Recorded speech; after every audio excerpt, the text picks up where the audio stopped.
let's talk about Ten Dance. How are you going to give me all this dark and sexy golden lighting and this sexy ass, filthy, gorgeous Japanese character called Suzuki, given blonde hair and so much sass, not cuntiness, because that feels a little bit more effeminate than he is, and then go on to give me raw masculine to masculine, dance pro to dance pro energy, filthy dialogue from Suzuki, electric chemistry, and then not give me a vaccine. Like...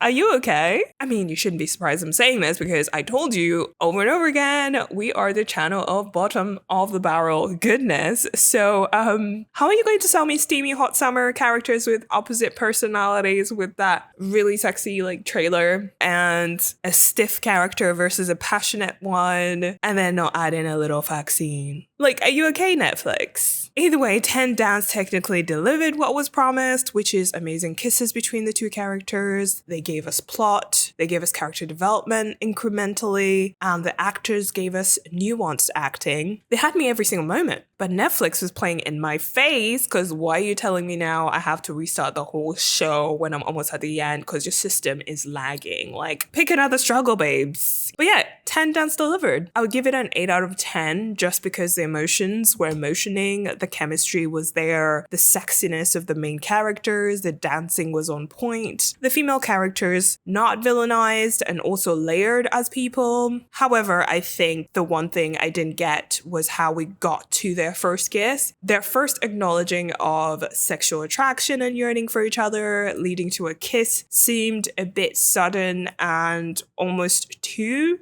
nuanced. I mean, if you're familiar with Japanese character, the concept of aimai, which means vague or ambitious, often conveyed through indirect phrases or silence, requiring listeners to read the air, would have helped you as a viewer fill in the gaps, or rather revisit the scenes prior to see how and why we got to the scene of Suzuki, the ballroom dancer, running after Suzuki, who had just boarded the train, and then basically doing the whole kohaka confession and then kiss scene. The kiss itself was appropriately passionate in comparison to Keitamachida's previous BL role in 30 Years a Virgin Turns You into a Wizard. But that's my opinion. Okay, another thing, Ten Dance is a movie, not a series like I'd expected it to be, but I don't mind that too much because I personally prefer that it was a film because I hate waiting for episodes to come out each week. That's a win in my book. Now, stay with me. At some point, when you watch Ten Dance or when you watched Ten Dance, you would have been in the zone from the beginning, right? You get to the middle bit or maybe far into the movie enough and you expect to get some action and then it feels like they stab you in the heart because just when you think you're going to get a chitty bang bang in the hotel room in Blackpool, you get emotionally destroyed instead and it's in the best way and then you get teased so hard with a choke scene that will forever be legendary in my mind. For me, that was a selling point. I think overall I'll score it an 8 out of 10 because if they had shown us ferocious fucking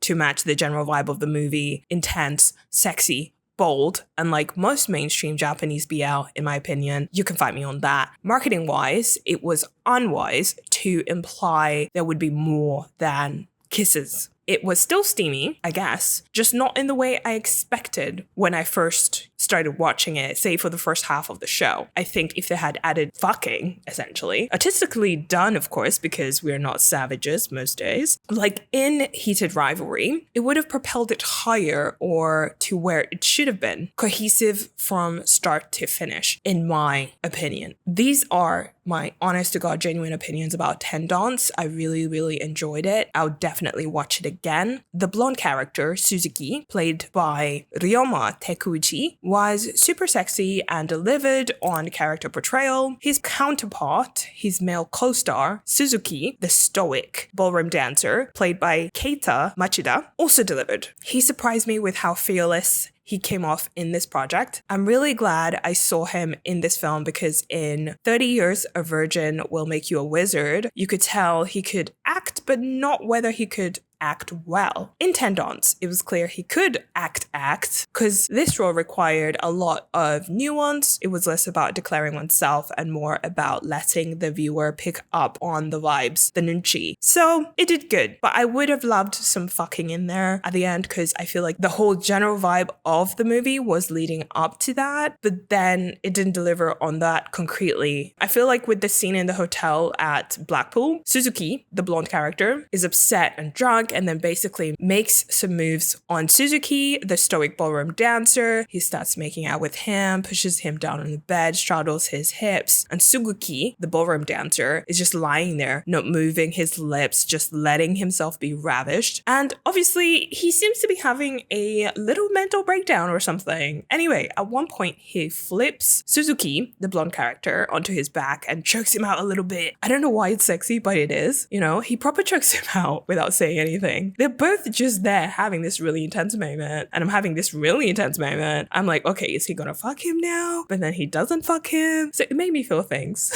If you're gonna watch it, watch it. You will enjoy it. But maybe at the end, just pretend like they're fucking just like the characters from Heated Rivalry. Love you guys. Bye. And subscribe, bitch. Love ya.